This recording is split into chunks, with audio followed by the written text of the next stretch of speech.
I'm Brandon Lang. This is your Friday edition of My Two Cents. And we'll get to your complimentary selection in just a moment as we break down the Hornets and Heat, all important Game 6 from Charlotte. We'll have it for you in just a moment.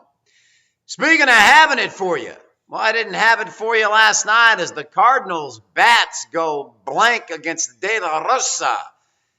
And they come up short. So the 20-dime double your wager money move comes up short as well. So after the 20-dime run line play on the Cubs Sunday, 9-0. After the Pittsburgh Pirates get it done 6-1 on Monday, nice little 10-dimer. 10-dimer number 2 in a row on a Tuesday gets it done yet again as the White Sox and Chris Sale roll the Blue Jays. And, of course, on Wednesday, the 10-dimer gets it done again as those same Cardinals hammer those D-backs. We doubled down with the 20, and it came up short. So 4-1 my last 5. 4 winning days in my last 5. 2 days left in this winning month of April.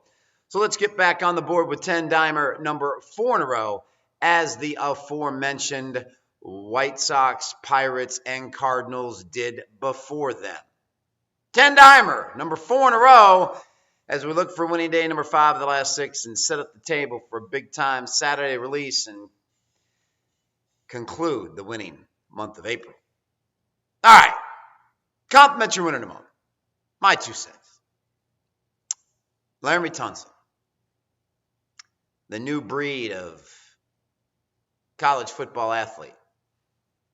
Get a bong, throw in a gas mask, rip it, film it, and then it gets released. But here's the amazing thing about this whole video. In places you don't talk about at parties, the NFL security force is very aware that probably 90% of all NFL players smoke weed. So as all these brilliant general managers got spooked off by Tunsil, the Miami Dolphins are sitting here saying, if this kid drops in our lap, bong, gas mask, weed included, we're grabbing him.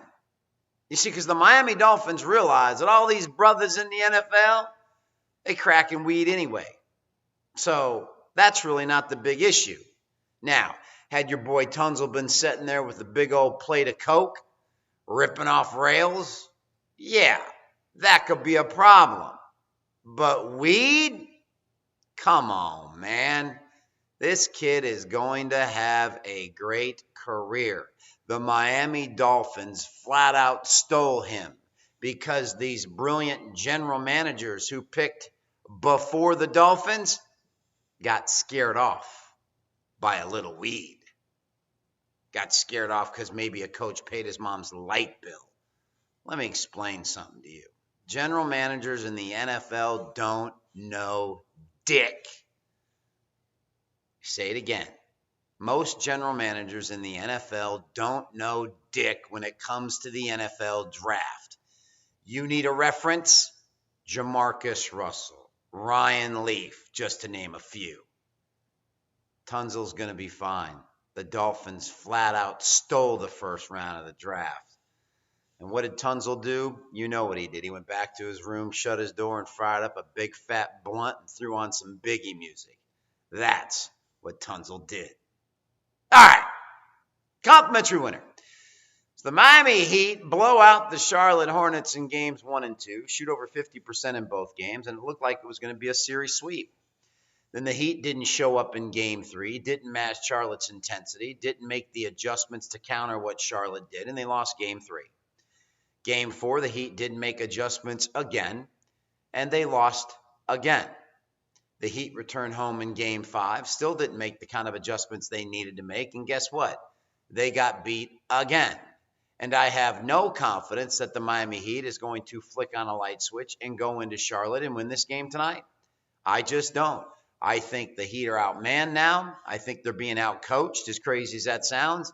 And I believe after getting their first playoff win in about 12 years, the Charlotte Hornets will advance to the next round with a win tonight. Complimentary winner on the Charlotte Hornets. That's it. Have a fantastic Friday. As always, I'm Brandon Lang. Win or lose, we'll see you back here on Saturday with another edition of My 2 Cents.